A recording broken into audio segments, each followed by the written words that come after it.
வணக்கம்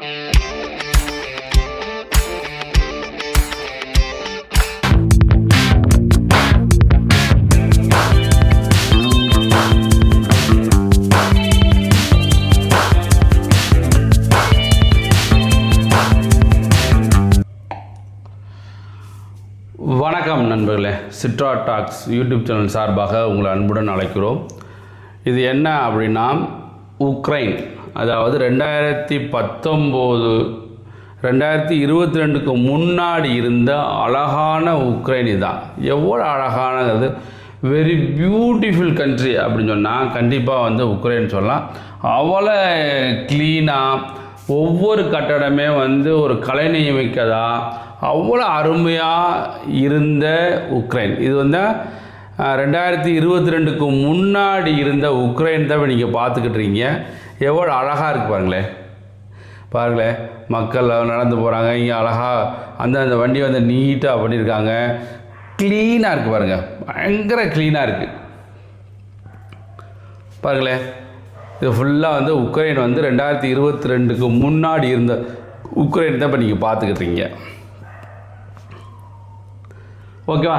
இப்படி இருந்த உக்ரைன் எப்படி ஆயிடுச்சு பாருங்கள். 2022க்கு அப்போ ரஷ்யா அண்டு உக்ரைன் ரெண்டுக்கும் இடையில் போர் நடந்துகிட்ருக்கு. இப்போயும் நடந்துகிட்ருக்கு. 2022 4 வருஷமாக நடந்துகிட்ருக்கு.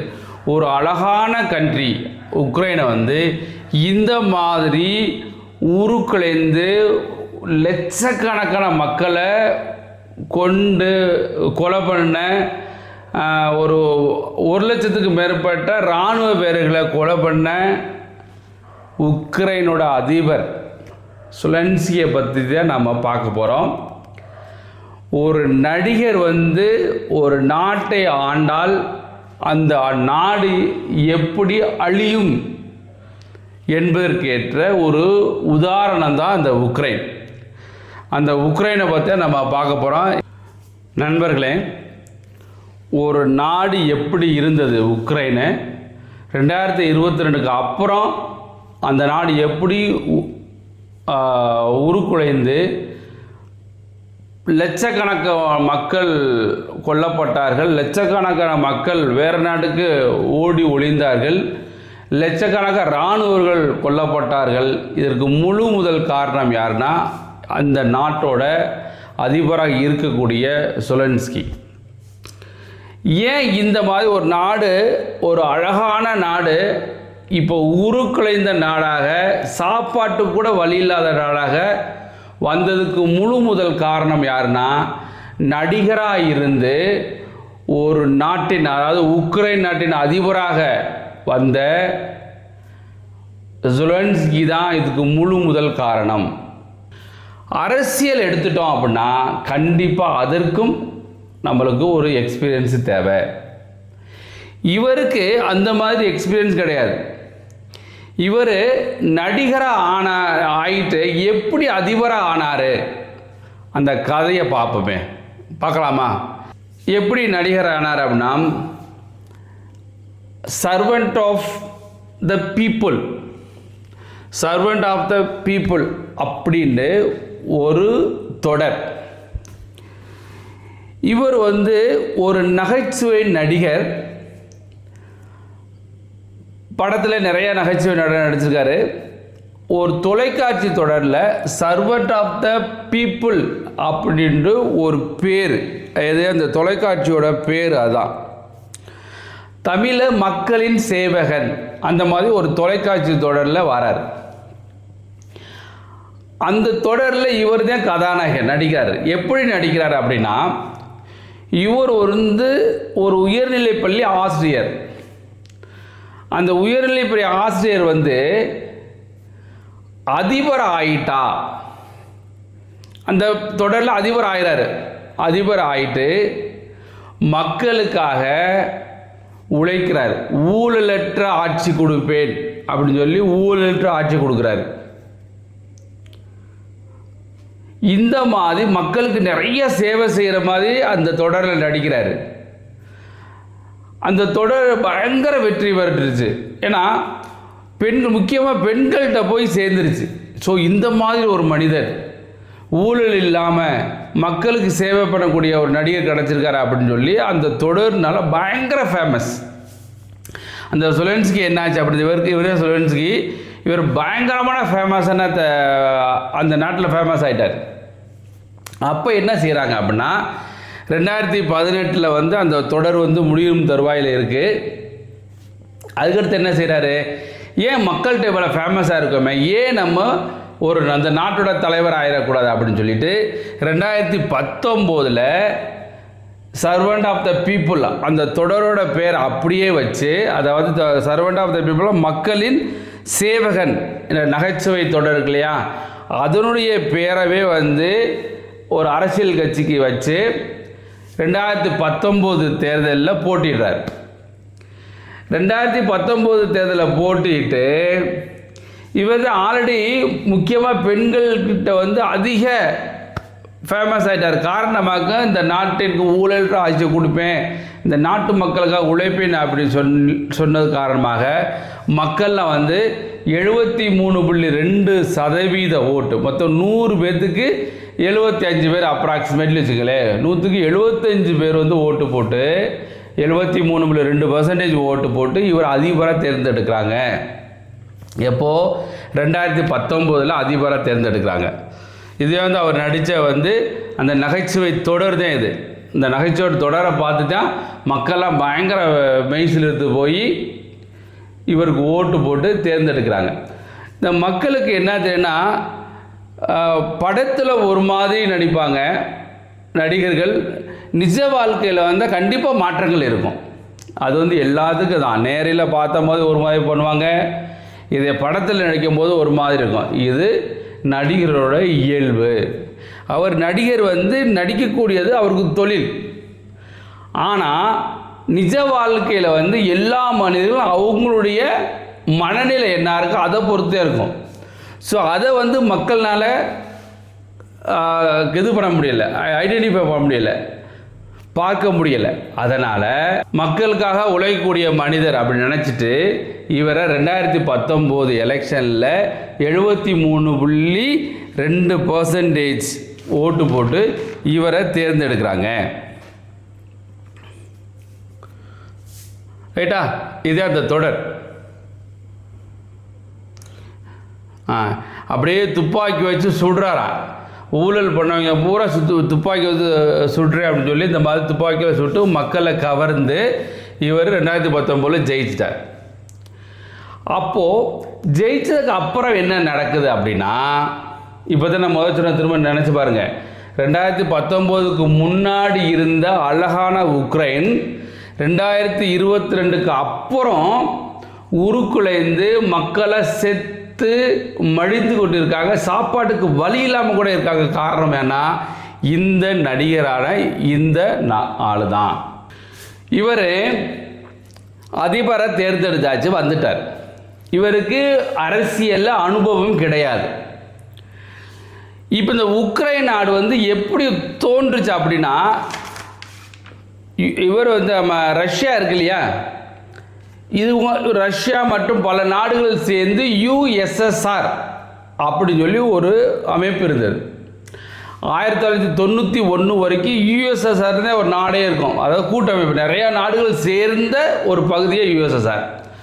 1991 கார்பச்சேவ் பீரியடில் வந்து நாடுகள் வந்து பல பகுதியாக பிரிஞ்சிச்சு, பல நாடுகளாக பிரிஞ்சிச்சு. கஜகஸ்தான், உக்ரைன், நிறைய நாடுகள்.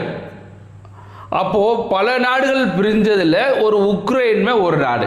அப்போது ரஷ்யாவிலேருந்து பிரிஞ்ச, அதாவது USSR இருக்கு இல்லையா, அந்த கூட்டமைப்பிலேருந்து பிரிந்த ஒரு பகுதியாக உக்ரைன். அப்போ உக்ரைன் நாடு வந்தது 1991 தான். அப்போது உக்ரைன், அதாவது ரஷ்யா பக்கத்தில் உள்ள சின்ன சின்ன நாடுகள்லாம் பழைய USSR நாடுகள் இருக்கும் இல்லையா, அவங்க என்னன்னா அப்படின்னா அவங்களுக்கு பாதுகாப்பாக அவங்களுக்கு நிறையாவது ரஷ்யா உதவி பண்ணிக்கிட்டே இருந்தாங்க. ஆனால் நேட்டோ நாடுகள் அப்படின்னு சொல்லி அமெரிக்கா, ஜெர்மனி, அப்புறம் வந்து ஃப்ரான்ஸு, இந்த மாதிரி நிறையா நாடுகளாக ஒரு கூட்டமைப்பு ஏற்படுத்திக்கிட்டு ரஷ்யாவுடைய எதிர்க்கக்கூடிய ஒரு கூட்டமைப்பு தான் நேட்டோ. அந்த நேட்டோவில் நிறையா கண்ட்ரிஸ் சேர்ந்துட்டாங்க. அப்புறம் என்னாச்சுன்னா உக்ரைன் வந்து நானும் நேட்டோவில் சேர போகிறேன் அப்படின்னு சொல்லும்போது ரஷ்யா என்ன சொல்கிறாப்புல அப்படின்னா, நீ நேட்டோவில் சேர்ந்தா ஒரு நாடு இருக்காது. ஏன் அப்படின்னா நேட்டோன்றது ரஷ்யாவுக்கு எதிர்த்து வரக்கூடிய ஒரு கூட்டமைப்பு, இராணுவ குழு அப்படின்னு சொல்லலாம். நேட்டோன்றது ரஷ்யா நாட்டுக்கு எதிர்க்கக்கூடிய ஒரு இராணுவ கூட்டமைப்பு தான் நேட்டோ. அதில் நீ சேர்ந்தேனாக்க கண்டிப்பாக ஒரு நாடு இருக்காது, உன் மேலே படையெடுப்பேன் அப்படின்னு சொல்லிட்டார். அது உள்ள பிரசிடெண்ட்டே சொல்லிட்டார். அதனால் அவங்க சேரலை. ஸோ இந்த ஆளுக்கு என்னாச்சுன்னா இவர் இன்எக்ஸ்பீரியன்ஸ், எதுவுமே தெரியாது. நடிகராக வந்த ஒரு அதிபர் இல்லை நான் யூரோப்பியன் கண்ட்ரியில் சேர்ந்துட்டு நான் வந்து நேட்டோவில் சேருவி சொன்னோடனே இவங்க ரஷ்யா என்ன சொல்லி எவ்வளோ சொல்லி பார்த்தாரு, நீ நேட்டோவில் சேராத, நீ வேலையே நீ வாட்டுக்கு ஒரு நாட்டோட இருந்துக்கிட்டு நீ ஒரு நாடு நீ வாட்டு போய் பண்ணிக்கிட்டே இரு, நேட்டோவில் சேர்ந்தால் பிரச்சனை ஆகும்னு சொல்லும்போது இவன் என்ன செஞ்சுட்டான், நம்மளுக்கு தான் அமெரிக்கா வந்து இப்போ ஆதரவு தரும், அப்புறம் வந்து ஜெர்மனி ஆதரவு தரும், ஃப்ரான்ஸ் ஆதரவு, யூரோப்பியன் கண்ட்ரிஸ் பூரா எனக்கு ஆதரவு நினச்சிட்டு இவன் என்ன செய்யறான், சொல்பத்தி அப்படி சொல்லுவோம். சொல்புத்தினா நம்மளுக்கு எதுவுமே இருக்காது, அடுத்தவன் சொல்கிறத கேட்கக்கூடியதான் சொல்புத்தி. ஏன் சொல்புத்தி இந்த ஆளுக்கு இருக்குது அப்படின்னா, அதாவது கேட்கக்கூடியது என்னென்னா அடுத்தவன் சொல்கிறத கேட்குறது. ஏன் இருந்தாங்கன்னா இவருக்கு எந்த ஒரு அரசியல் அனுபவமும் கிடையாது.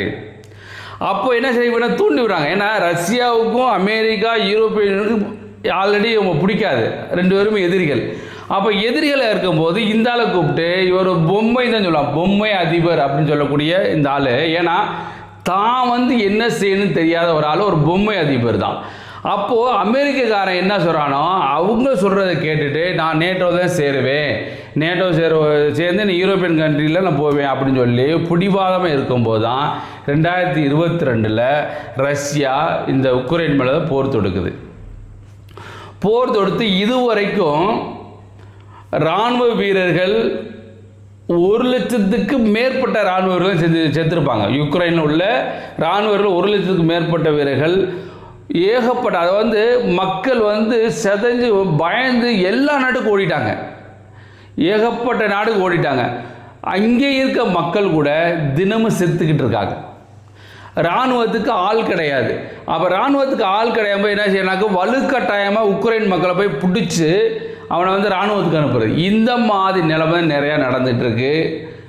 நடந்து அந்த நாட்டை ஒன்றுமே இல்லாமல் நாசமாக்கிய இந்த நடிகர். காரணம் என்னென்னா நம்மளுக்கு அனுபவமே இல்லாத ஒரு அரசியலில் போய் தானும் அழிந்து அந்த நாட்டு மக்களையும் அந்த நாட்டையும் அழித்த இந்த நடிகர் தான் சுலன்ஸ்கி. அப்போது ஒரு நாடு நல்லா இருக்கணும்னா அந்த நாட்டின் தலைவர் நல்லா இருந்தால் தான் நாடு நல்லா இருக்கும். அப்போ அந்த நாட்டின் தலைவர் நல்லா இல்லை, அனுபவம் இல்லைன்னா கண்டிப்பாக அந்த நாடு எப்படி உருக்குலைந்து போகுமோ அதற்கு எடுத்துக்காட்டு தான் இந்த உக்ரைன். அதனால் எந்த ஒரு இடத்துக்கு போனாலும் அந்த தொழிலில், அது அரசியலாக இருக்கலாம், அது நடிகராக இருக்கலாம், அல்லது ஒரு பிஸ்னஸ்மேன் ஆகலாம், எதாக இருந்தாலும் முன் அனுபவம் இல்லைன்னா கண்டிப்பாக அந்த நாடு, ஒரு அதிபர் ஆகிறாரு, அந்த நாட்டின் தலைவராக இருந்தால் அந்த நாடு அழிவத்தையும் தரும். அப்போ நம்ம என்ன செய்யணும் அப்படின்னா, நீங்கள் ஒரு இடத்துக்கு அரசியலுக்கு வாரீங்க அப்படின்னா அரசியலை கற்றுக்கணும். உங்களுக்கு மட்டும் கிடையாது, அந்த நாட்டின் மக்கள் வந்து ஒரு சுபிட்சமாக அமைதியாக இருக்கணும் அப்படின்னா அந்த நாட்டின் தலைவர்னால்தான் இருக்க முடியும். ஒரு நாட்டில் எந்த ஒரு போலீஸ் இருக்குது, இராணுவம் இருக்குது, என்ன இருந்தாலும் ரெவடிகள் வந்து ஒரு சுதந்திரமாக மக்களை வந்து சித்திரவதை பண்ணி மக்கள்கிட்ட கொள்ளையடிச்சு போனான் அப்படின்னா அப்போ அந்த நாட்டின் அதிபர், அந்த நாட்டின் தலைவர் எப்படி இருப்பாருன்னு பார்த்துக்குங்க. அதனால் ஒரு நாடு சுபிட்சமாக இருக்கணும், அமைதியாக இருக்கணும். அப்படி இருந்தால் ஒரு நாட்டின் தலைவரனால தான் அந்த அமைதியை இருக்க வைக்க முடியும். அந்த மக்களையும் காப்பாற்றக்கூடிய அந்த பொறுப்பு அந்த தலைவருக்கு தான் இருக்கும். அதனால் உக்ரைனை பார்த்தீங்க அப்படின்னா ஒரு நாட்டின் தலைவராக எப்படி இருக்கக்கூடாது இந்த எடுத்துக்காட்டாக இருக்கக்கூடிய சுலன்ஸ்கி அதை பாருங்கள். அதை பார்த்து மக்களாக நீங்கள் திருந்துங்க. நண்பர்களே, இது உக்ரைன் நாட்டை பற்றி, அந்த நாடு எப்படி இருந்தது, அந்த நாடு எப்படி சீர்குலைந்தது, அதற்கு காரணம் யார் அப்படின்னு பார்த்தோம். கண்டிப்பாக இந்த வீடியோ உங்களுக்கு பிடிச்சிருக்குன்னு நினைக்கிறேன். இந்த வீடியோ பிடிச்சிருந்துனாக்க மறந்துடாமல் நம்ம சேனல் சிட்ரா டாக்ஸ் யூடியூப் சேனலை சப்ஸ்கிரைப் பண்ணி சப்போர்ட் பண்ணுங்கள்.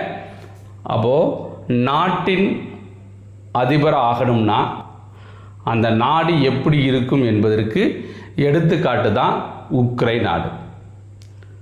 நண்பர்களே, நான் சொன்ன கருத்து உங்களுக்கு பிடித்தமானதாக இருந்தாலோ அல்லது உங்களுக்கு பிடிக்கவில்லை என்றாலோ கமெண்ட் செக்ஷனில் கமெண்ட் பண்ணுங்கள். இது உக்ரைன் நாட்டோட கதை. நன்றி, வணக்கம்.